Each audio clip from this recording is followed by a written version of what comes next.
Welcome to part 5 of the Sequetron test drive, where we'll see how to customize the key maps to suit your requirements. Now, why would you need to do this? Well, there are a lot more functions than you can see here. I've tried to shoehorn a workable selection into 3 octaves, but there's a multitude of keyboard layouts, different numbers of octaves, different start keys, and you might not even be using a keyboard, say MIDI drum pads. And certainly your playing technique will be different to mine. So to cater for all these variations, the basic rule is there are no rules. Anything can be mapped anywhere. We click Tools, Key Mapper, and although this may look daunting at first, it shows the mapping for all modes for every key. The keys are along the top here and can be scrolled using the scroll bar at the bottom.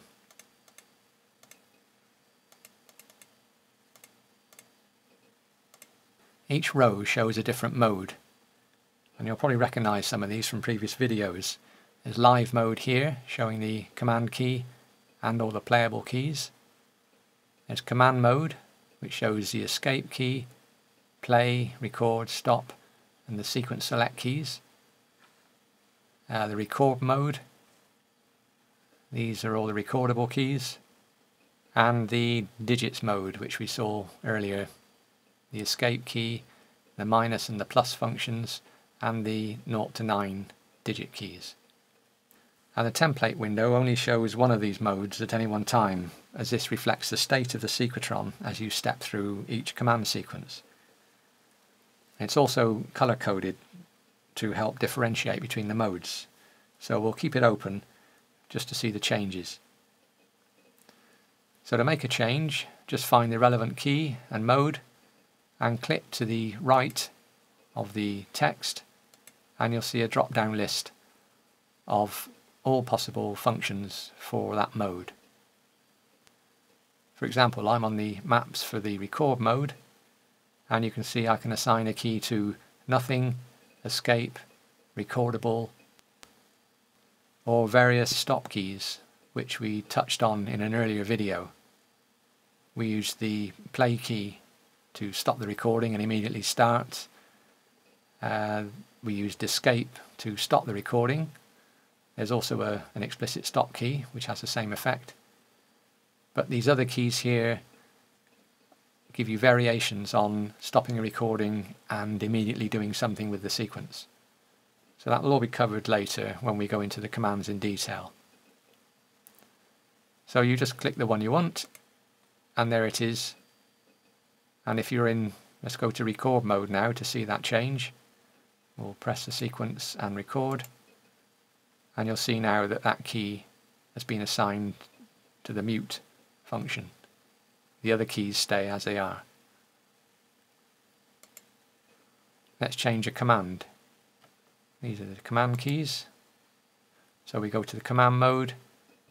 Let's change record to sequence 1, and there it is. It's now a sequence 1 select key.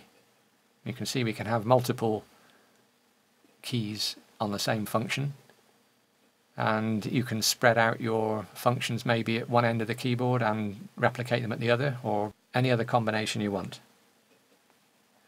Now there are a couple of other buttons on the key mapper just to make life a bit easier. They affect the whole row or mode at a time. There's a set of clear buttons which reset the whole mode to a clean slate state. So for the commands, if I click this, they all go to unused. If I click reset, it goes back to the factory settings. All these changes only affect your current session. They only become permanent if you save the configuration. So feel free to experiment.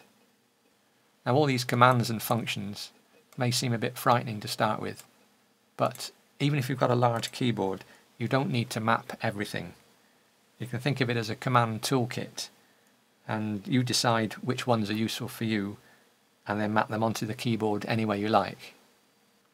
Now if you notice, I've overlapped a lot of similar keys in each mode just to make it simpler. For example, each mode has an escape function, but they can be mapped to any key you like. For example, the escape key for record we could put over here and make this one one of the control keys for stopping it. Similarly, the value modes, and we saw the digit mode, but there are others to do with time signature and time shifting, quantization, etc. All the values that have got a 2 in them, for example, I've aligned with the sequence 2 select key. Again, this is just to make the printed template that is provided with the package, which you can stick on your real keyboard, to make that easier to follow. But there's no reason why you can't map these elsewhere on the keyboard.